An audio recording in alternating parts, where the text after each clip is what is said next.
Eu sei que você já viu vários vídeos sobre a questão de Israel e Palestina e todos eles tomando um certo ladismo. Ou alguém explica historicamente o surgimento do Israel e a questão palestina, ou é alguém tomando lado. E eu acho que a partir de agora a gente tem que pensar o pós-ataque do Hamas a Israel. E por que é importante a gente pensar o pós-ataque? Porque a gente está falando de uma região extremamente conflagrada, uma região complicada e que pode ter uma desorganização daquela área por causa dessa guerra, porque agora efetivamente é uma guerra de Israel contra a Palestina.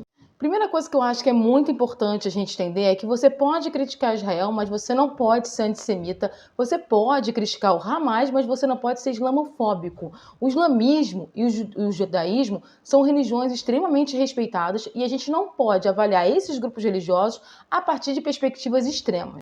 Então vamos entender o que aconteceu. O Hamas, ele fez um grande ataque terrorista, sim, ele fez um ataque terrorista. Você pode questionar se o Hamas é um grupo terrorista ou não, porque não é consenso mundial, tá, gente? Mas o ataque em si foi um ataque terrorista. E esse ataque terrorista levou a mais de 1.000 mortes judeus. E por que os israelenses estão tão irritados? Porque esse é o maior massacre que já aconteceu contra os judeus depois do Holocausto.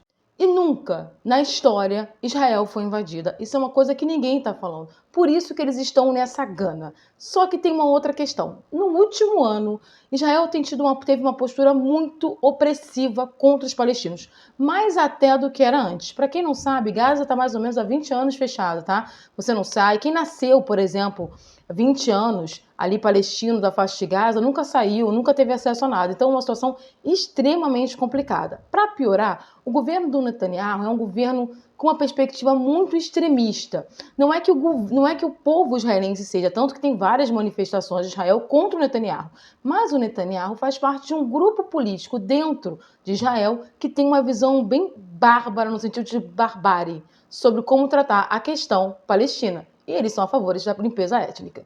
E aí, o último ano teve uma série de desrespeito aos direitos humanos na região. Inclusive, isso tudo foi denunciado na ONU por diversos países, desse exagero. Então, o que aconteceu com o Hamas, esse ataque do Hamas, é muito consequência dessa pressão.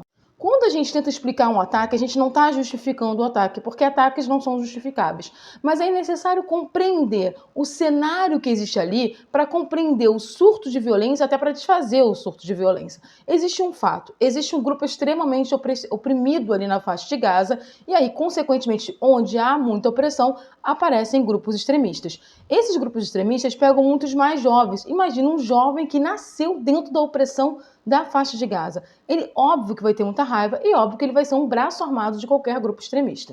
Então, o Hamas, ele não é a Palestina. O Hamas é um grupo extremista que fala da Palestina, que tenta defender algumas questões, mas ele não é a Palestina. Então, separem palestinos de Hamas. Segundo, separem Netanyahu de judeus, porque o Netanyahu tem uma visão de limpeza étnica que não é uma visão judaica. E aí, o que acontece com essa situação específica? Como Israel foi duramente atacado, está sendo atacado ainda, o Netanyahu avisou que vai fazer um caos. E aí, todo país tem direito, para quem não sabe, de retaliação. Na verdade, quando um país é atacado, a sua soberania é atacada, ele tem o direito de chegar lá e atacar. Ele não tem o direito de ferir os direitos humanos, nem cometer crimes contra a humanidade. Isso aqui é crime contra a humanidade.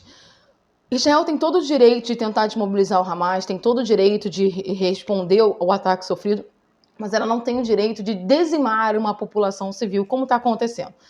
Nas últimas 24 horas, mais de 180 mil palestinos estão sem casa e tiveram que ser desmobilizados dos seus lares porque simplesmente a cidade inteira está sendo bombardeada.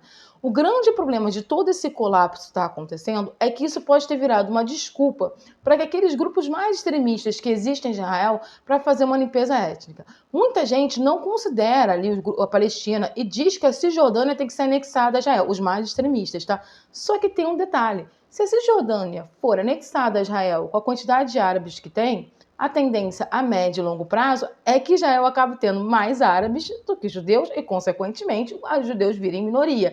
Então, para anexar a Cisjordânia, eles precisam de uma limpeza étnica. E é isso que o mundo está ligado. Porque uma coisa é Israel responder ao Hamas, uma coisa é Israel fazer uma ofensiva. Mas a partir do momento que corta água, corta luz, bombardeia o hospital, aí isso já não é uma ofensiva legítima, isso é um crime contra a humanidade.